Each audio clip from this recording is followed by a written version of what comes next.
Lah tadi sudah dijelaskan, yu'ti itu syariatnya. Kalau tidak ada yu'ti, kita bicara hakikat, gagal. Artinya gini, syariatnya saja kita belum paham. Syariatnya tidak melakukan. Kita berbicara mulu-mulu tentang ma'rifat, gagal. Tidak ada apa-apanya. Tidak bisa menjadi ma'rifat. Kok ma'rifat? Hakikat tidak bisa, apalagi ma'rifat.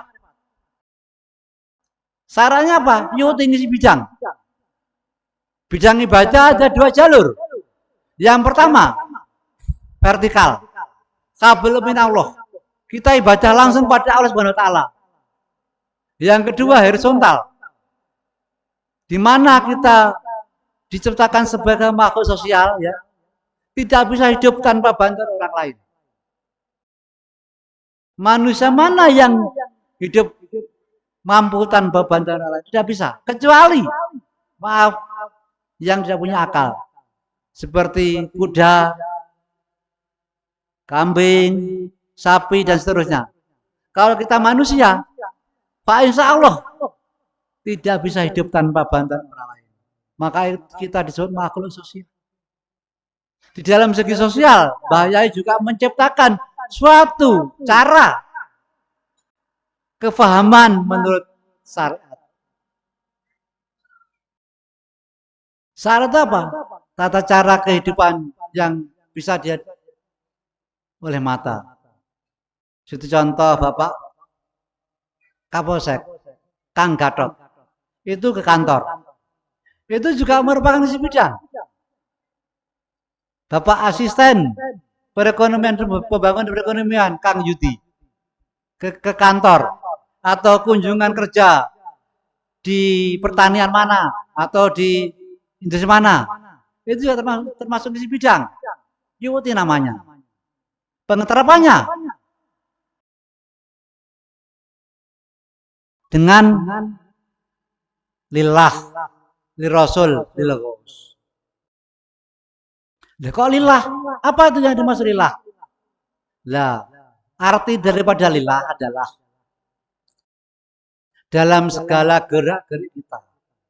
Pokoknya tidak maksiat. Tidak yang dilarang Allah. Tidak yang merusak masyarakat. Tidak yang merusak keimanan. Tidak yang merusak moral. Kita niat ibadah kepada Allah.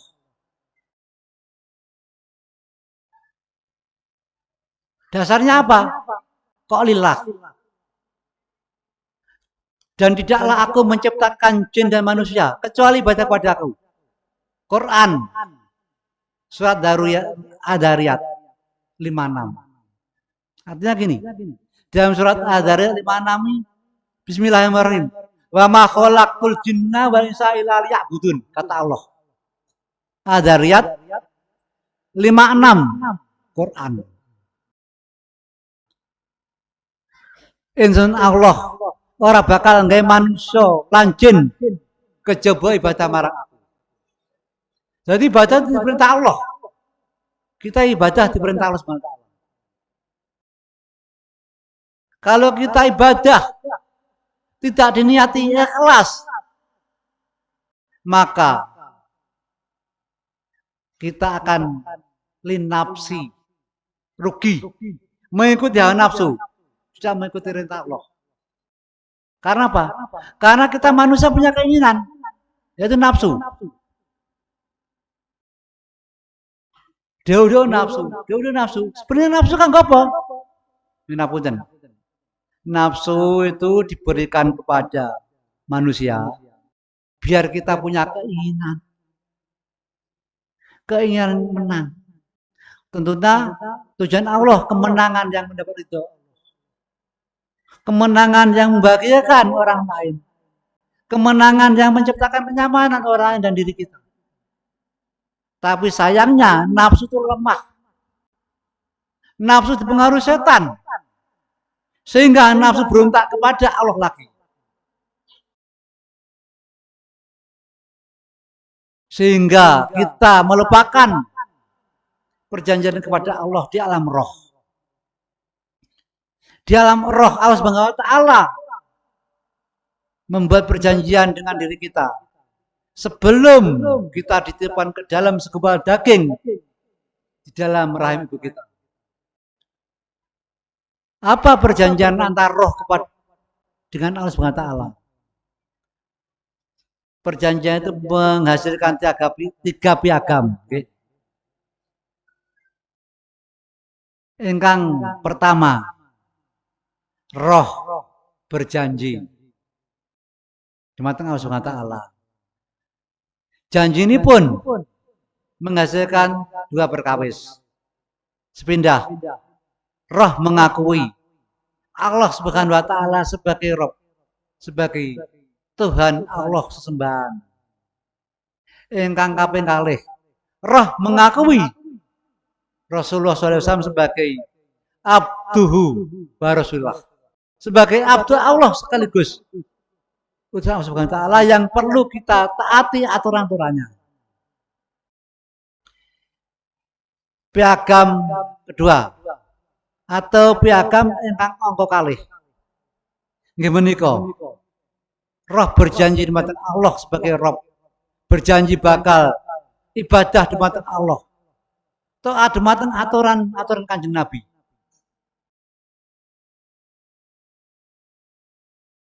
Piagam yang nomor 3. Utawi piagam yang nomor 3. Roh berjanji kepada Allah bakal menjauhi setiap larangan Allah, menjauhi setiap aturan-aturan Kanjeng Nabi. Di situ. Terus kemudian roh ditiupkan ke dalam segumpal daging. Dikandunglah ibu kita 9 bulan kemudian dilahirkan. Di saat dilahirkan kita dilupakan semuanya oleh Allah. Memang sengaja dilupakan. Kemudian dengan bertambahnya umur, Allah memberikan ingatan, bertambah umur, tambah ingatan, bertambah umur, tambah ingatan. Tapi ironisnya, di sela-sela yang seharusnya tambah ingatan, kegoda oleh setan yang ada di dalam hati, sehingga roh itu menyimpang dari aturan Subhanahu wa taala.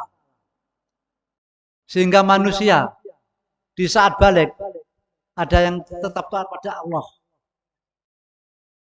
ada yang setengah taat, ada yang setengah balelo, ada yang balelo pada Subhanahu wa taala. Di sini dalam perjuangan kita, Allah Subhanahu wa taala memilih seorang insan arif billah kamil mukamil.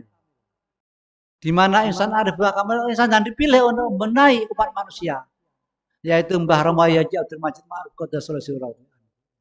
Belum menciptakan aturan-aturan yang tertuang di dalam kefahaman kehidupan tadi. Itu dasarnya daripada li Rasul. Kemudian setelah lillah, bi Rasul, bilah. Apa itu bilah? Kalau kita tidak paham bilah, mana mungkin kita bisa menerapkan apalagi melakukan. Itu bilah. Itu pengertian dalam redaksi itu dituliskan. Segala gerak-gerik kita, baik syariat, torekot, hakikat, makrifat. Pokoknya yang tidak maksiat. Kita menyadari. Yang menciptakan, menggerakkan, menghendaki Allah Subhanahu wa taala. Itu billah. Dasarnya la haula wala quwata illa billah. Tiada daya dan kekuatan melainkan kata Allah yang maha agung. Dasarnya billah. Setelah itu kemudian li Rasul. Apa itu li Rasul?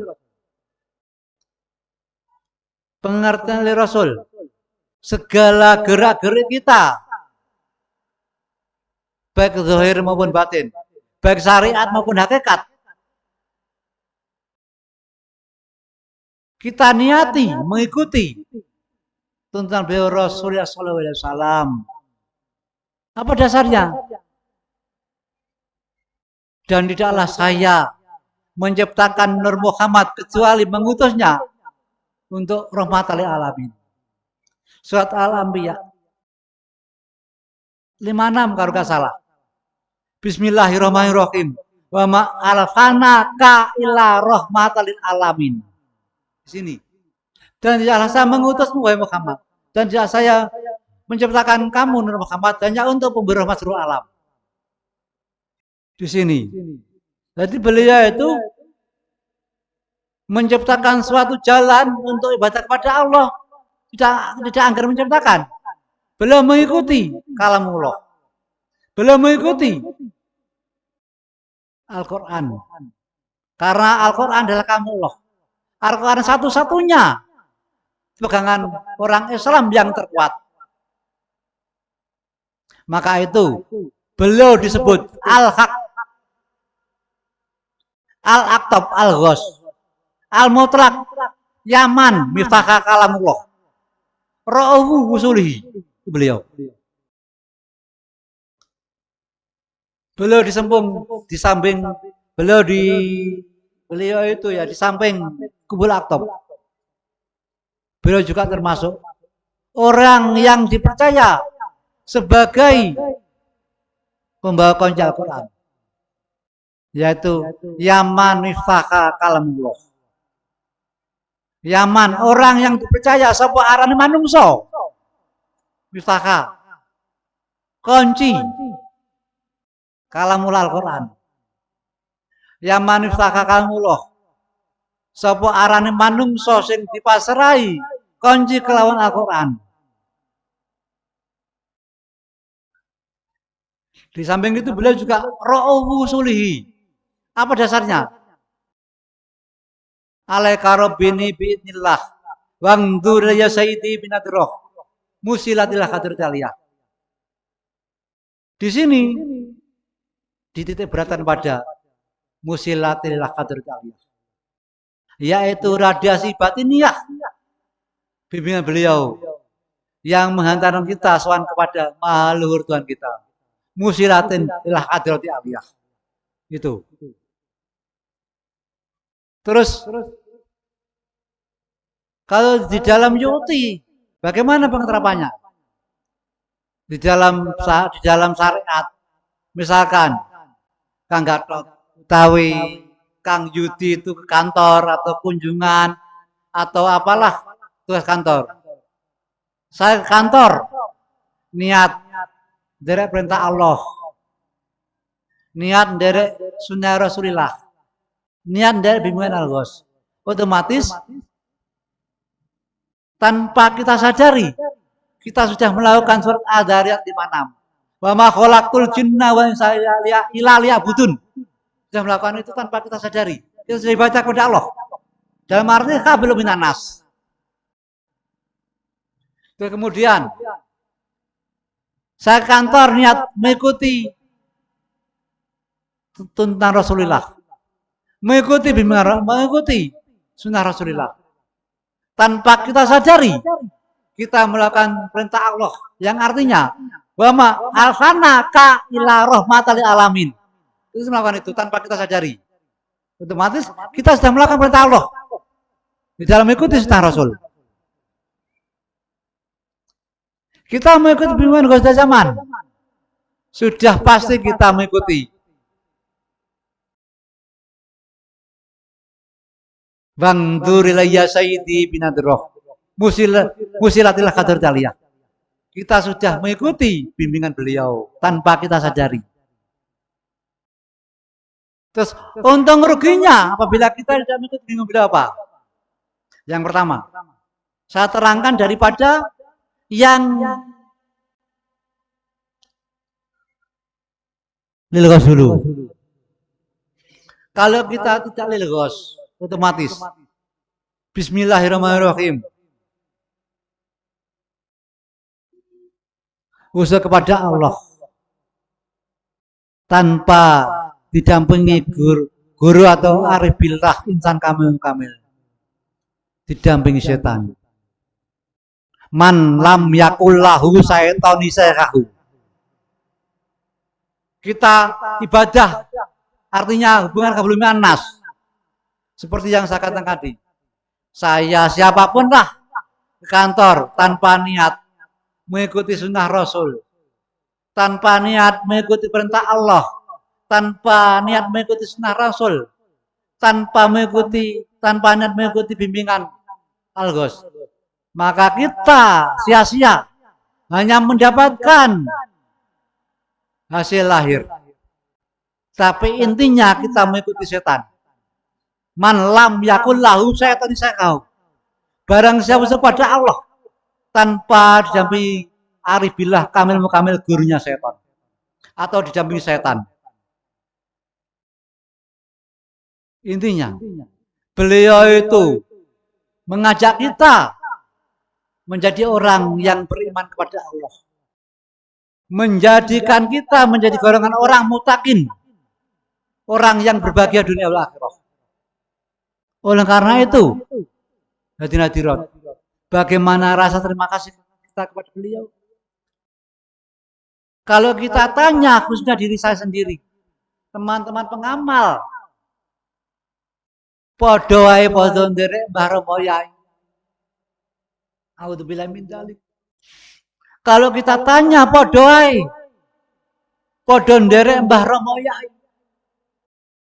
Sekarang kalau memang itu seperti itu, di saat nyuwun ngapunten, bibir sampeyan, lidah sampeyan berucap kula nderek Mbah Rama Yai. Kemudian pertanyaan saya dengan pertanyaan yang pelan dengan penuh perasaan, saudaraku pengamal, Sawakitiyah, apakah benar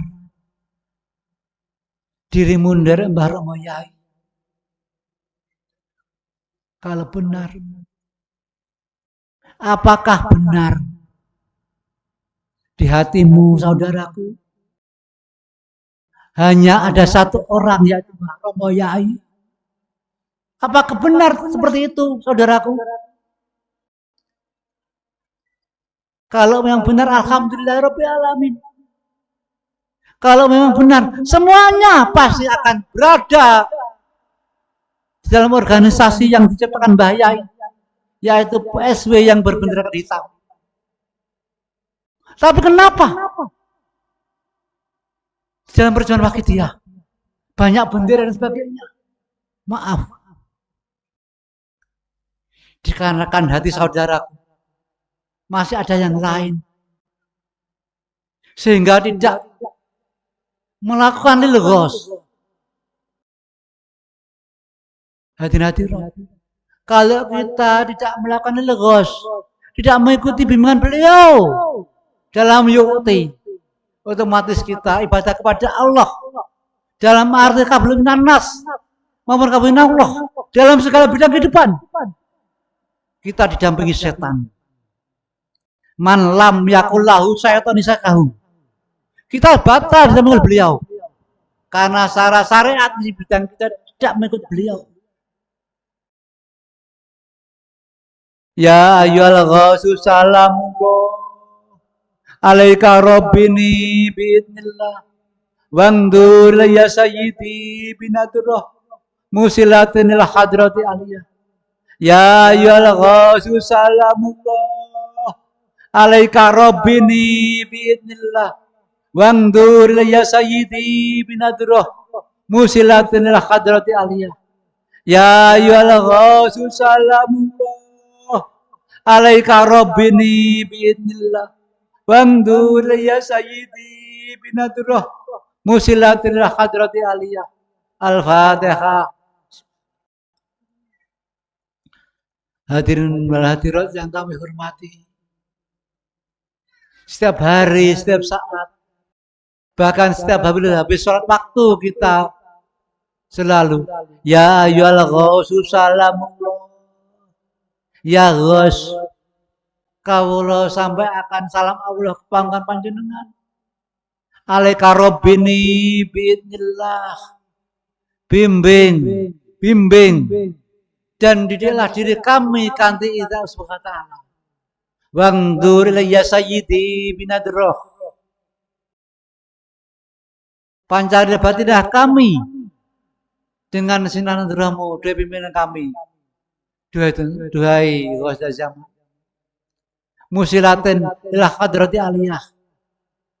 Bimbingan roh menika radiasi batiniyah. Yang ngeterakan kula soal menghadap mahurun kawula. Setiap saat kita mohon kepada beliau bimbingan. Setiap saat kita mohon kepada beliau didikan. Setiap saat kita mohon pancanadurah beliau sebagai musilatin ilah hadrati aliyah. Di mana fungsi beliau sebagai Ra'uf Usulihi, pengantar roh kita kepada Allah melalui kajian Nabi Muhammad SAW. Maka kita tidak akan bisa menghadap beliau. Maka itu kalau beliau tidak mendampingi kita dalam usaha pada Allah, maka kita akan didampingi setan. Terus apa? Kenapa? Kenapa? Kalau didampingi beliau, tidak didampingi beliau, didampingi setan. Karena kita terlepas dari musilatin lil hadrati aliyah. Ya.